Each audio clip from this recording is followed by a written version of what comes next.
একজন প্রধান শিক্ষিকার ব্যক্তিগত ফেসবুক রিলস, সেখানে না ছিল কোনো আপত্তিকর দৃশ্য, না ছিল কোনো বক্তব্য, তবু সেই ভিডিও ঘিরে শুরু হয় তীব্র ট্রল, কটূক্তি আর সাইবার বুলিং। তবে এর বিরুদ্ধে কিন্তু অভিনব প্রতিবাদ করেছেন শিক্ষকরাও। একই গানের সঙ্গে রিলস বানিয়ে তারা সংহতি জানাচ্ছেন। একজন সংসদ সদস্য বলেছেন, সুস্থ ধারার চিন্তা কমে যাওয়ায় ওই নারী শিক্ষক ট্রলের শিকার হয়েছেন। আমরা সহকর্মী জুলিয়া তানহার একটা প্রতিবেদন দেখে নিই।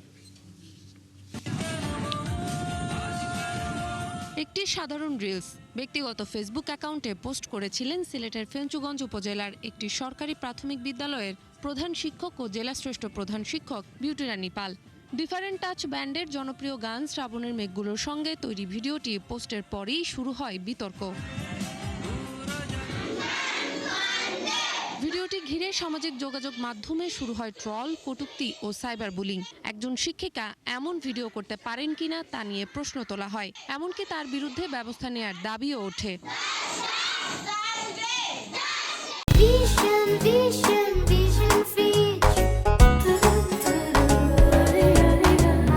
এর মধ্যে শিক্ষিকার বিরুদ্ধে তদন্ত কমিটি গঠনের গুজব ছড়িয়ে পড়ে। কোনো স্টেপ নেওয়া হয় নাই।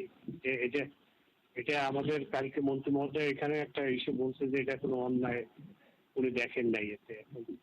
এখানে অন্যায় নাই, সেখানে তো স্টেপ নেওয়ার কোনো সুযোগ আছে কিনা। ভিডিওটি সরকারি চাকরিজীবীদের সামাজিক যোগাযোগ মাধ্যম ব্যবহারের নির্দেশিকার সঙ্গে সামঞ্জস্যপূর্ণ কিনা তা নিয়ে বিতর্ক তৈরি হয়েছে। 2019-এর নির্দেশিকায় সরকারি প্রতিষ্ঠানের ভাবমূর্তি ক্ষুণ্ণ হয় এমন বিষয় প্রকাশ না করার কথা বলা হয়েছে।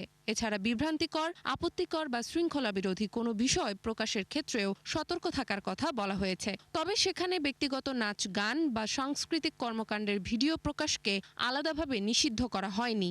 কোনো আইনের কোনো ধারায় কোনো অপরাধ হয়নি। এ বিষয়ে স্বতন্ত্র সংসদ সদস্য ব্যারিস্টার রুমিন ফারহানা বলেন, উন্নত বিশ্বের সঙ্গে তাল মিলিয়ে চলতে হলে আমাদের চিন্তা ভাবনাতেও পরিবর্তন আনতে হবে।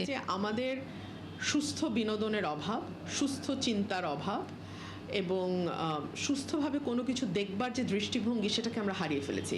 সরকারের মধ্যে উগ্রবাদীদেরকে তুষ্ট করার একটা প্রবণতা এবং উগ্রবাদীদের মাথায় হাত রেখে দেশ চালানোর একটা প্রবণতা। তবে সমালোচনার বিপরীতে বিউটি রানী পালের পাশে দাঁড়িয়েছেন দেশের বিভিন্ন প্রান্তের অসংখ্য শিক্ষক শিক্ষিকারা। একই গানের সঙ্গে রিলস তৈরি করে তারা সাইবার বুলিং এর বিরুদ্ধে প্রতিবাদ জানাচ্ছেন।